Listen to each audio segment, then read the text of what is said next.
Alors on va continuer la lecture de La Tresse de Laetitia Colombani, c'est la 3e vidéo.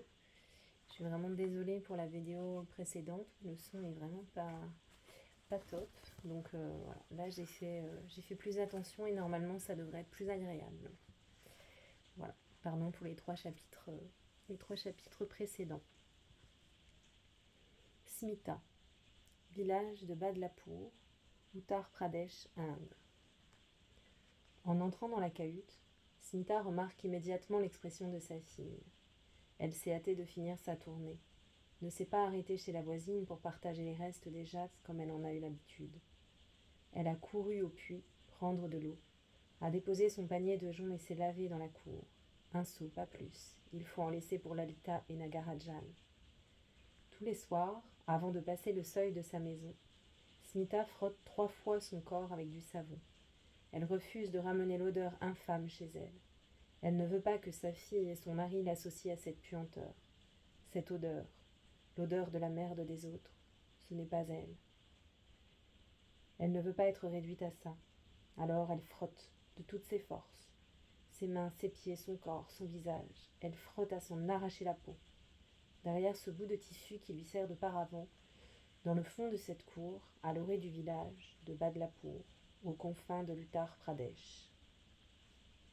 Smita se sèche et met des vêtements propres avant d'entrer dans la cahute. Lalita est assise dans un coin, les genoux serrés contre la poitrine. Elle a le regard fixe, rivé au sol. Sur son visage flotte une expression que sa mère ne lui connaît pas. Un mélange indéfinissable de colère et de tristesse. « Qu'est-ce que tu as » L'enfant ne répond pas. Elle ne desserre pas les mâchoires. « Dis-moi, raconte, parle !» Lalita reste muette, le regard dans le vide, comme si elle fixait un point imaginaire qu'elle est la seule à voir. Un lieu inaccessible, loin de la cahute, loin du village, où personne ne peut l'atteindre, pas même sa mère. Smita s'énerve. « Parle !» L'enfant se recroqueville, rentre en elle-même comme un escargot effrayé dans sa coquille. Il serait facile de la secouer, de crier, la forcer à parler. Mais Smita connaît sa fille. Elle ne tirera rien d'elle ainsi. Dans son ventre, le papillon s'est transformé en crabe. Un sentiment d'angoisse l'étreint. Que s'est-il donc passé à l'école ? Elle ne connaît pas ce monde-là. Pourtant, elle y a envoyé sa fille, son trésor. A-t-elle eu tort ? Que lui ont-ils fait ? Elle observe l'enfant dans son dos. Le sari semble déchiré. Un accroc, oui, c'est un accroc. Qu'est-ce que tu as fait ? Tu t'es sali ? Où est-ce que tu as traîné ? Smita attrape la main de sa fille et l'attire à elle pour la décoller du mur. Le sari neuf, qu'elle a cousu des heures durant, nuit après nuit, renonçant à dormir pour qu'il soit prêt à temps, ce sari qui fait sa fierté est déchiré, abîmé, souillé. « Tu l'as déchiré, regarde !» Smita se met à crier, furieuse, avant de se figer. Un doute terrible s'est emparé d'elle. Elle entraîne Lalita dans la cour au grand jour. L'intérieur de la cahute est sombre et ne laisse guère entrer la lumière. Elle entreprend de la déshabiller, lui ôtant vigoureusement le sari. Lalita n'oppose pas de résistance. L'étoffe cède facilement. Le vêtement est un peu grand pour elle. Smita tressaille en découvrant le dos de l'enfant. Il est zébré de marques rouges, des traces de coups. La peau est fendue par endroits, à vif, rouge vermillon, comme son bindi. « Qui t'a fait ça ? Dis-moi, qui t'a frappé ?» La petite fille baisse les yeux et laisse échapper 2 mots seulement. Le maître. Le visage de Smita s'empourpre. La jugulaire dans son cou se gonfle sous l'effet de la colère. Lalita a horreur de cette petite veine en saillie, qui lui fait peur. Sa mère est si calme d'habitude. Smita attrape l'enfant et la secoue. Son petit corps nu vacille comme une brindille. « Pourquoi ? Qu'as-tu fait ? Tu n'as pas obéi ?» Elle explose.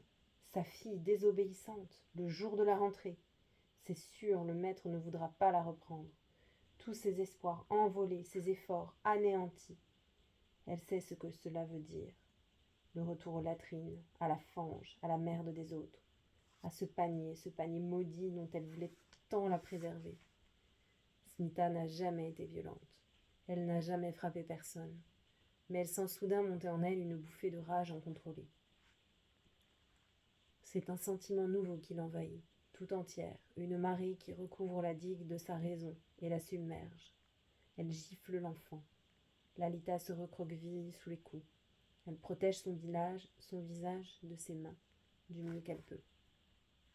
Nagarajan est en train de rentrer des champs lorsqu'il entend les cris dans la cour. Il se précipite. Il s'interpose entre sa femme et sa fille. « Arrête, Smita !» Il parvient à la repousser et prend Lalita dans ses bras. Elle est secouée de sanglots. Il découvre les marques de coups dans son dos, les ébrures sur sa peau fendue. Il serre l'enfant contre lui. « Elle a désobéi au brahman !» hurle Smita. Nagarajan se tourne vers sa fille, toujours dans ses bras. « C'est vrai ?» Après un moment de silence, Lalita finit par lâcher cette phrase qui vient les gifler tous les deux.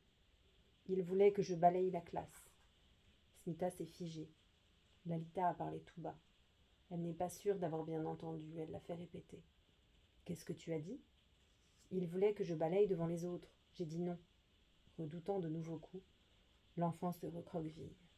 Elle devient plus petite soudain, comme si elle rétrécissait sous l'effet de la peur. Smita a le souffle coupé. Elle attire à elle la fillette, la serre aussi fort que ses frêles membres le lui permettent, et se met à pleurer. Lalita enfouit sa tête dans le cou de sa mère en signe d'abandon et de paix. Elle reste longtemps ainsi, sous le regard désemparé de Nagarajan. C'est la première fois qu'il voit sa femme pleurer. Devant les épreuves que la vie leur a imposées, elle n'a jamais flanché, jamais cédé. C'est une femme forte et volontaire, mais pas aujourd'hui. Serrée contre le corps de sa fille meurtrie et humiliée, elle redevient une enfant comme elle, et pleure ses espoirs déçus, cette vie dont elle a tant rêvé, et qu'elle ne pourra pas lui offrir, parce qu'il y aura toujours des Jats et des Brahmanes pour leur rappeler qui ils sont, et d'où ils viennent. Le soir, après avoir couché et bercé Lalita qui s'est finalement endormie, Smita laisse éclater sa colère. Pourquoi a-t-il fait ça, ce maître, ce brahman?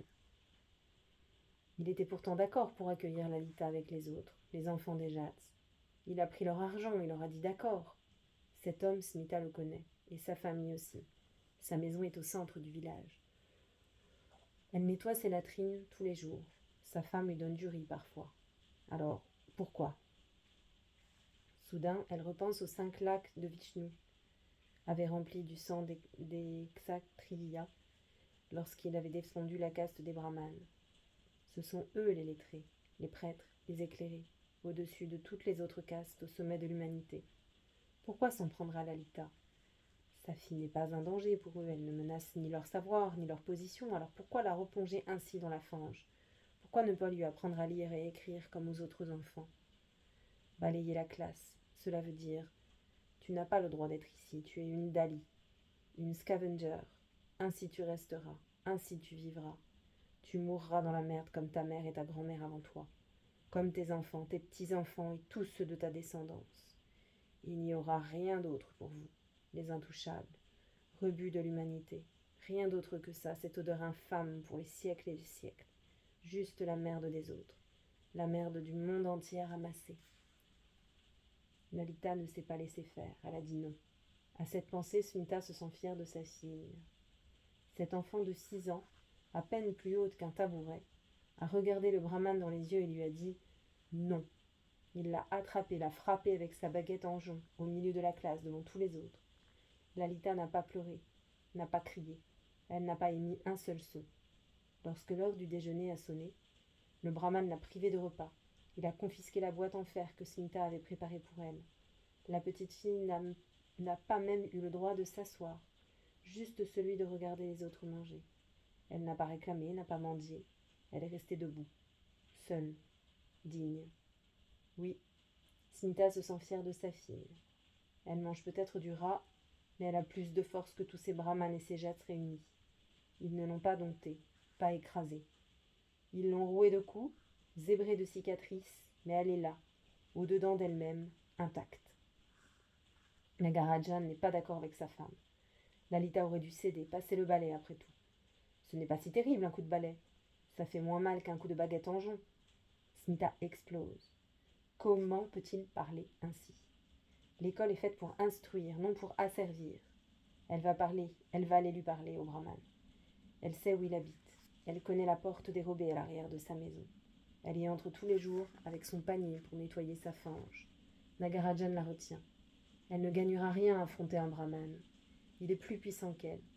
Tous sont plus puissants qu'elle. Lalita doit accepter les brimades si elle veut retourner à l'école. C'est à ce prix qu'elle apprendra à lire et à écrire. C'est ainsi dans leur monde. On ne sort pas impunément de sa caste. Tout se paye ici. Smita dévisage son mari en tremblant de colère. Elle ne laissera pas son enfant devenir le bouc émissaire du brahman. Comment ose-t-il l'imaginer? Comment peut-il même y penser? Il devrait prendre sa défense, s'insurger et lutter contre le monde entier pour sa fille. N'est-ce pas ce que doit faire un père? Smita préférait mourir que de l'envoyer à nouveau à l'école. Lalita n'y mettra plus les pieds. Elle maudit cette société qui écrase ses faibles, ses femmes, ses enfants, tous ceux qu'elle devrait protéger. Soit, répond Nagarajan. Lalita n'y retournera pas. Demain, Smita l'emmènera avec elle pour sa tournée. Elle lui apprendra le métier de sa mère et de sa grand-mère. Elle lui transmettra son panier. Après tout, c'est ce que font les femmes de sa famille depuis des siècles. C'est son dharma. Smita a eu tort d'espérer autre chose pour elle. Elle a voulu sortir de sa route, du chemin qui était tracé. Le brahman l'y a reconduite à grands coups de baguette en jonc. La discussion est terminée. Ce soir-là, Smita prie devant le petit hôtel consacré à Vishnu. Elle sait qu'elle ne pourra pas trouver le sommeil. Elle repense aux 5 lacs de sang et se demande combien de lacs de leur sang à eux, les intouchables, il faudra remplir pour les libérer de ce joug millénaire. Ils sont des millions comme elle, des masses résignées, attendant la mort. Tout ira mieux dans une vie prochaine, disait sa mère, à moins que le cycle infernal des réincarnations ne cesse. Le nirvana, l'ultime destination, voilà ce qu'elle espérait. Mourir près du Gange, le fleuve sacré, était son rêve. On dit qu'après le cycle infernal de la vie s'arrête. Ne plus renaître, se fondre dans l'absolu, le cosmos. Voilà le but suprême. Cette chance n'est pas donnée à tout le monde, disait-elle. D'autres sont condamnés à vivre. L'ordre des choses doit être accepté comme une sanction divine. C'est ainsi. L'éternité se mérite. En attendant l'éternité, les Dalis courbent l'échine, mais pas Smita, pas aujourd'hui. Pour elle-même, elle a accepté ce sort comme une cruelle fatalité. Mais ils n'auront pas sa fille. Elle s'en fait la promesse, là, devant l'autel dédié à Vishnu, au milieu de la cahute sombre où son mari dort déjà. Non, ils n'auront pas Lalita. Sa révolte est silencieuse, inaudible, presque invisible. Mais elle est là. Giulia. Palerme, Sicile. On dirait la belle au bois dormant, songe Giulia en regardant son père. Voilà 8 jours qu'il repose dans ce lit d'hôpital au drap blanc. Son état est stationnaire. Il a l'air paisible, endormi ainsi, comme une fiancée qui attendrait qu'on vienne la réveiller. Giulia songe à l'histoire de la bella addormentata, qu'il lui lisait le soir lorsqu'elle était enfant. Il prenait une voix grave pour évoquer la mauvaise fée, celle qui jette le sort funeste. Ce conte, elle l'avait entendu 1000 fois, mais se sentait toujours soulagée quand la princesse enfin se réveillait. Elle aimait tant cela, la voix de son père résonnant dans la maison familiale à la nuit tombée. La voix s'est tue. Il n'y a que le silence à présent, autour du papa. Il a fallu reprendre le travail à l'atelier. Les ouvrières ont toutes manifesté leur soutien à Giulia. Gina lui a cuisiné sa cassate, qu'elle aime tant. Agnese a acheté des chocolats pour la mamma. La nonna a proposé de la relayer au chevet du papa. Alessia, dont le frère est chanoine, a fait dire des prières à Santa Caterina. C'est toute une petite communauté qui se tient là, autour de Giulia, et refuse de céder au chagrin. Devant elle, la jeune femme veut rester positive, comme son père l'a toujours été. Il va sortir du coma, elle en est convaincue. Il va reprendre sa place ici. Ce n'est qu'une parenthèse, se dit-elle, un instant suspendu. Chaque soir, elle se rend à son chevet après la fermeture de l'atelier. Elle a pris l'habitude de lui faire la lecture. D'après les médecins, les patients dans le coma entendent ce qu'on dit autour d'eux. Alors Giulia lit à voix haute, des heures durant, de la poésie, de la prose, des romans. C'est à moi de lui lire des histoires à présent, se dit-elle. Il l'a tant fait pour moi. De là où il est, son papa l'entend. Elle le sait. Ce jour-là, elle se rend à la bibliothèque à la pause déjeuner pour y emprunter des livres à son intention. Alors qu'elle pénètre dans la salle de lecture, baignée de silence, un étrange événement se produit. Elle ne le voit pas tout de suite, caché entre les rayonnages. Soudain, elle l'aperçoit. Il est là, le turban. Le turban de la dernière fois, celui de la rue, le jour de la Santa Rosalia. Julia est stupéfaite. L'inconnu est de dos. Elle ne peut voir son visage. Il change d'allée. Elle lui emboîte le pas intriguée alors qu'il saisit un ouvrage. Elle voit enfin ses traits.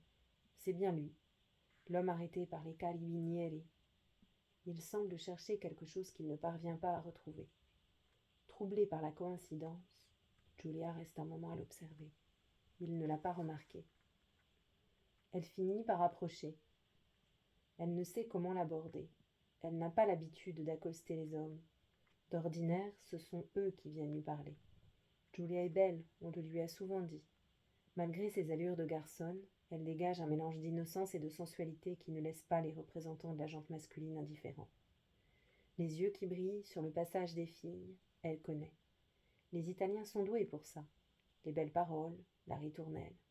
Elle sait bien où ça mène. Pourtant, une audace inattendue s'empare d'elle. « Buongiorno » L'inconnu se retourne, surpris. Il ne semble pas la reconnaître. Julia marque un temps, intimidée. « Je vous ai vu l'autre jour dans la rue, pendant le défilé, quand les gendarmes… » Elle ne finit pas sa phrase, soudain gênée. Et si l'évocation de l'incident le mettait mal à l'aise? Déjà, elle regrette son audace. Elle voudrait disparaître, ne jamais l'avoir abordé. Mais l'homme hoche la tête. Il la reconnaît maintenant. Julia reprend. « J'avais peur qu'il vous ait mis en prison. » Il sourit, dans une expression où se mêlent candeur et amusement. Qui est donc cette étrange fille qui semble s'inquiéter de lui? Ils m'ont gardé l'après-midi et ils m'ont laissé repartir.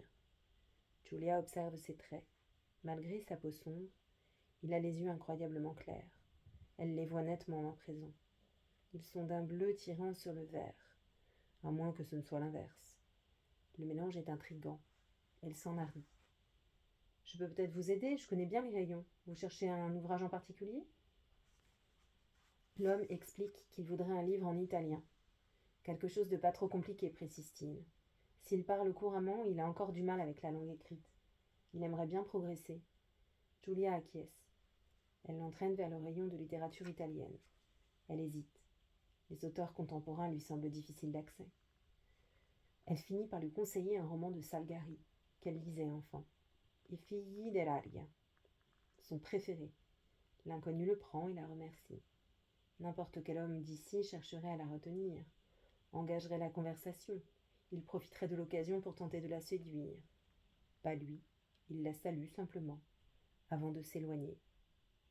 En le regardant quitter la bibliothèque, munie du livre qu'il vient d'emprunter, Julia sent son cœur se serrer. Elle s'en veut de ne plus avoir le courage de le rattraper. Ici, ces choses-là ne se font pas. On ne court pas après un homme qu'on vient de rencontrer.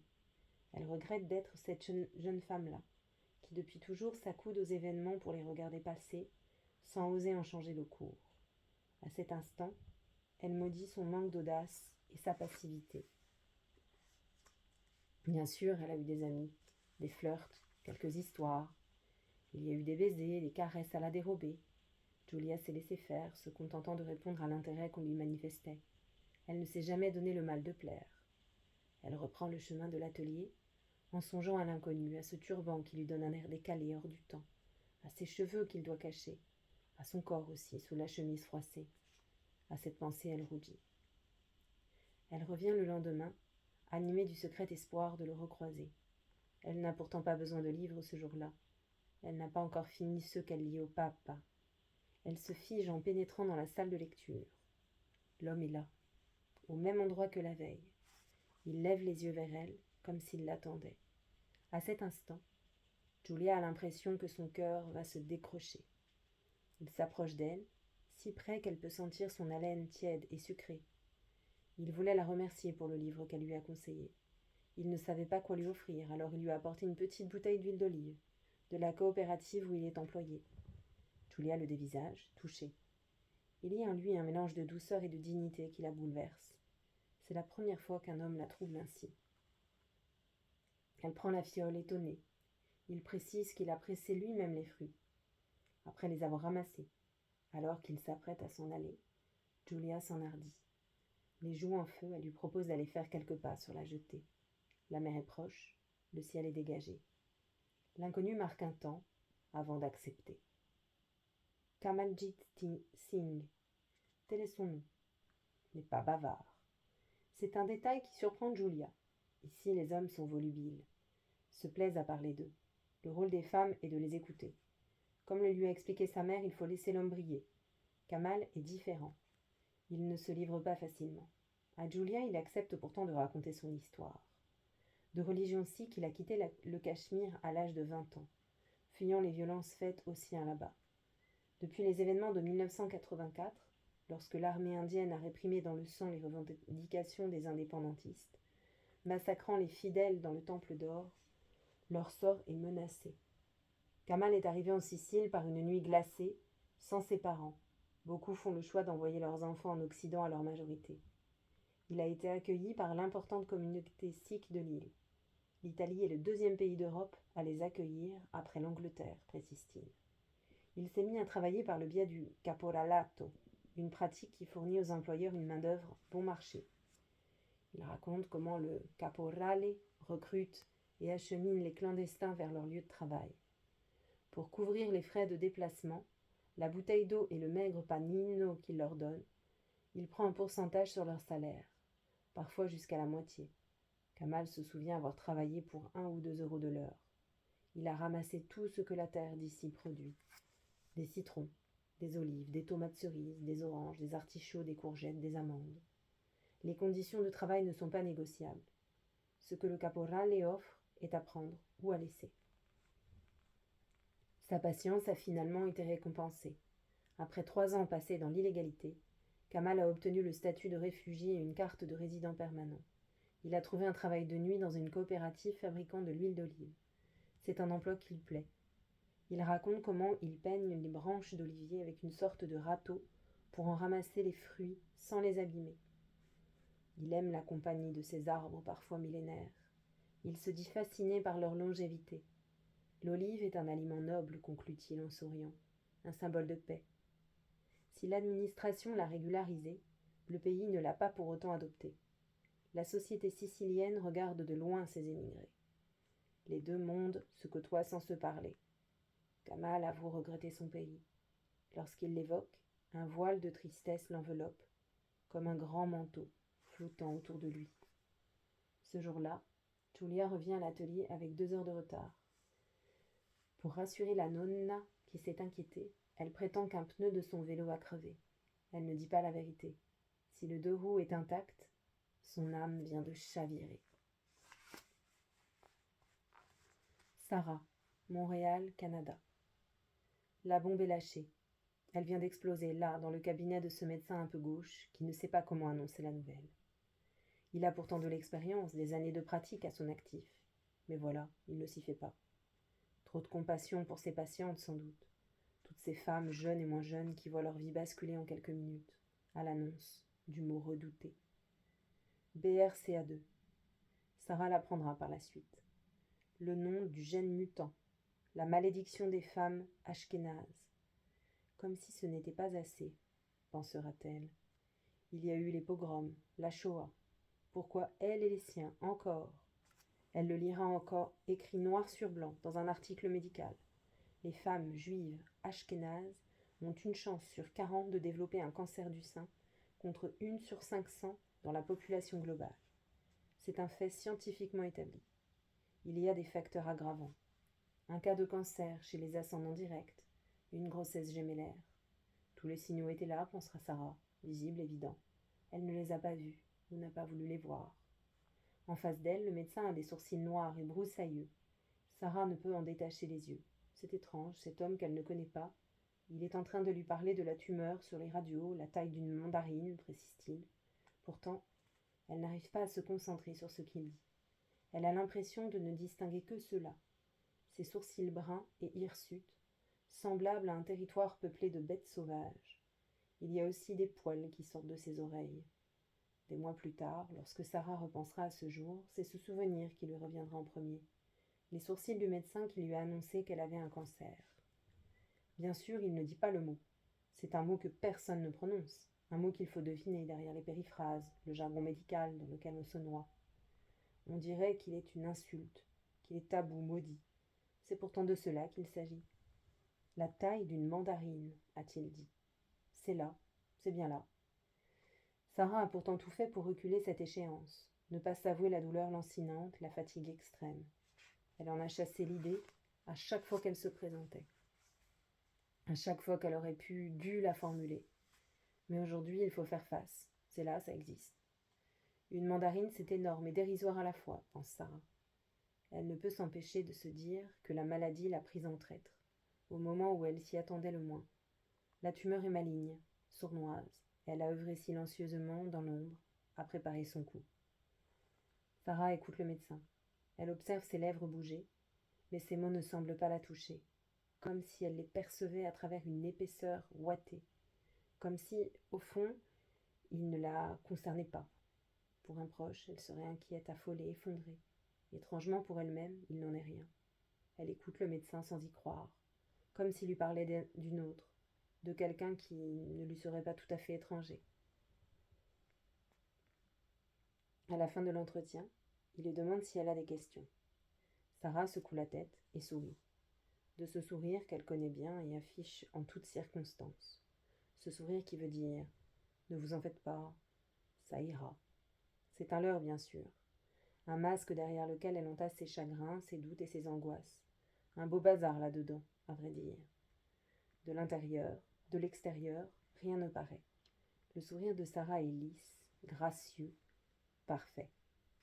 Au médecin, elle ne demande pas ses chances. Elle refuse de réduire son avenir à une statistique. Certains veulent savoir, elle pas. Elle ne laissera pas les chiffres s'immiscer en elle, dans sa conscience, dans son imaginaire. Il serait capable de proliférer, comme la tumeur elle-même, de saper son moral, sa confiance, sa guérison. Dans le taxi qui la ramène au cabinet, elle dresse un état des lieux de la situation. Elle est une guerrière, elle va se battre. Sarah Cohen va traiter cette affaire comme elle a traité toutes les autres. Elle qui ne perd jamais un dossier, ou si peu, ne va pas se laisser impressionner par une mandarine, si maligne soit-elle. Dans l'affaire, Sarah Cohen versus M, puisque tel sera désormais son nom de code.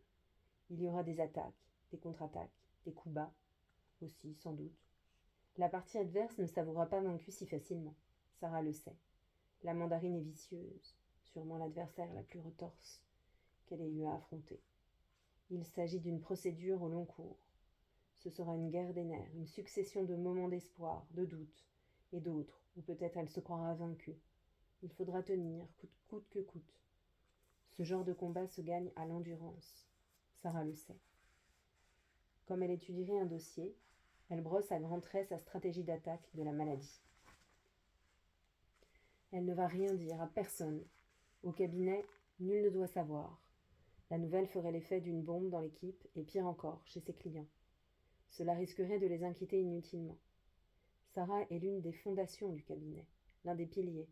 Elle doit rester solide pour ne pas faire pencher l'édifice tout entier. Et puis, elle ne veut pas de la pitié des autres, de leur compassion. Certes, elle est malade, mais ce n'est pas une raison pour que sa vie change. Il faudra être très organisé pour ne pas éveiller les soupçons. Inventer des codes secrets dans son agenda pour ses séances à l'hôpital. Trouver des raisons pour justifier ses absences. Il faudra se montrer inventive, méthodique, rusée. Telle l'héroïne d'un roman d'espionnage, Sarah va mener une guerre souterraine. Un peu comme on cache une liaison extra-conjugale. Elle va organiser l'anonymat de sa maladie. Elle sait faire ça. Compartimenter sa vie. Elle a des années de pratique. Elle va continuer la construction de son mur, encore plus haut, toujours plus haut. Après tout, elle a réussi à dissimuler ses grossesses, elle parviendra bien à cacher un cancer. Il sera son enfant secret, son fils illégitime, dont nul ne pourra soupçonner l'existence, inavouable et invisible. Lorsqu'elle revient au cabinet, Sarah reprend le cours de ses activités. Imperceptiblement, elle guette la réaction de ses collègues, leur regard, l'inflexion de leur voix. Elle constate avec soulagement que personne n'a rien remarqué. Non, elle n'a pas le mot cancer gravé sur le front. Personne ne voit. qu'elle est malade. À l'intérieur, elle est en miettes. Mais cela, personne ne le sait.